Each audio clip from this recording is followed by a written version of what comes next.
conference is on the topic of living and dying with dignity, which is a serious subject, but subject all close to our hearts. And I have to say, coming up here on a wonderfully sunny day, it does make you appreciate life and what it's all about. I have to say, you can't see much sunshine in here though, but I'm sure there's a fair amount of sunshine amongst you as you participate in this day.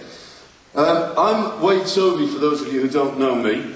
I'm actually the manager of the Tees Valley Care Alliance, and we as Alliance managers work together very much across the North East, and I have to say Tyne and Wear Care Alliance is our bigger brother or sister, but working together is really important. I think it's really important at all levels, right at the top across the piece, and also for you working in terms of caring for people.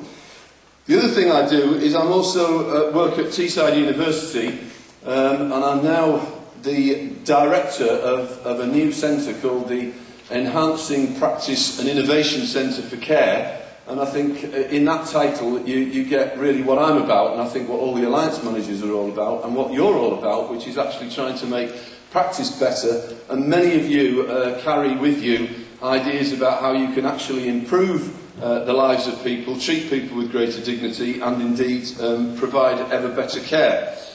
These are some fairly challenging times, and I think it's worth saying also that many of you I've seen have participated in some of the consultations about the new Green Paper and the future of adult services, and also at the moment Skills for Care, I'm sure Bob will mention it later, are trying to get 1,000 voices of employers from around the country, and we want to make sure that in this region we use our opportunity to say what we think, or you as employers think, about the future of social care, which is going to be so important to all of us. So I hope you'll take that opportunity when the time comes. On the housekeeping side, which I need to say, there's no fire alarm expected. If there is, I'm assured that the Sage staff will take care of us all. There's lots of fire exits on every side. I think the facilities in terms of refreshments and toilets and all the rest of it are well signposted, and you've all found those. There's no flash photography in here, and really the other thing is could you all turn your mobiles off? I struggle to remember to do mine, but it's always that embarrassing factor if yours comes on if you do that. Can I just, for my sake, and I guess for your sakes as well, there's so many of you here. I think there's something of the order of 450 spread out in this huge arena. Would you mind if I just ask for a quick show of hands of those of you who actually work in care homes? Quite a lot of you. Those of you who work in domiciliary care? Right. Any students? Quite a few of you. People from PCTs? It's great to see you here as well, because we all work together. Any social workers? A few. Is there anybody I've missed out? Yes? Right.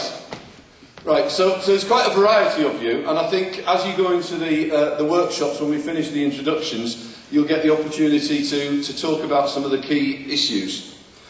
Anyway, the first thing I need to do really is to introduce you to Councillor Pauline Dillon, who's the Deputy Mayor of Gateshead, who is going to welcome you all to this conference in this magnificent Sage Centre here in sunny Gateshead. Councillor Pauline Dillon.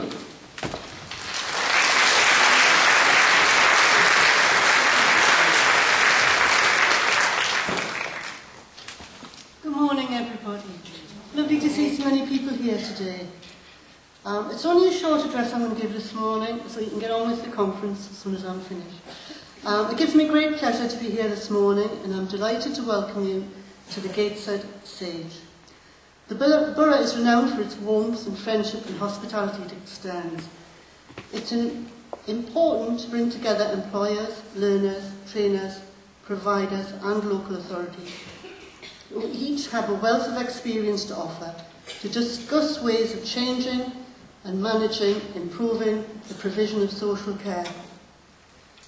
To quote Dame Cecily Saunders, how people die remain in the memory of those who live on. Caring for those approaching the end of their life is perhaps one of the most important and rewarding aspects of care. It can be challenging and emotionally demanding, so it's important that we're able to provide support to those service providers. Most of us will at some point be in contact with care services, perhaps as an employee or even as a service user or as a carer. I'm going to end by saying I look forward to hearing what's been said today, and once again I'm delighted to welcome you to Gateshead, and I wish you a very successful conference. Thank you.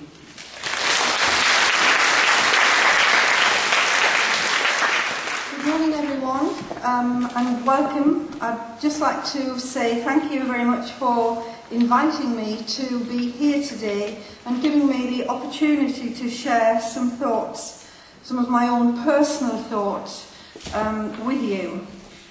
It cannot be emphasised enough the importance of treating people with dignity and with respect in the work that we do. And of course there are many ways in which we can do that. Today will provide us with the opportunities of enhancing our knowledge base and our skills base, and sharing examples of good practice and promoting high quality care, helping us therefore to enable people to live and die with dignity. In this brief presentation, I draw from my own personal experiences. If I just share very briefly with you that my husband died at the age of 48 from cancer. My sister battled cancer for many, many years and died just a few years ago. As well as drawing from not only personal experience but from the hearts and minds of people who I worked with in my professional life. I was in fact for more than 20 years working in the area of death and dying and grief and loss. And many people shared very positive examples of being treated with dignity and with respect. Sadly, this was not always so. When often people felt not valued, not respected, felt a nuisance and not really being listened to. So we need to ask ourselves, do we really listen? And I think that's my message to you today, something that I hope, as I said in this brief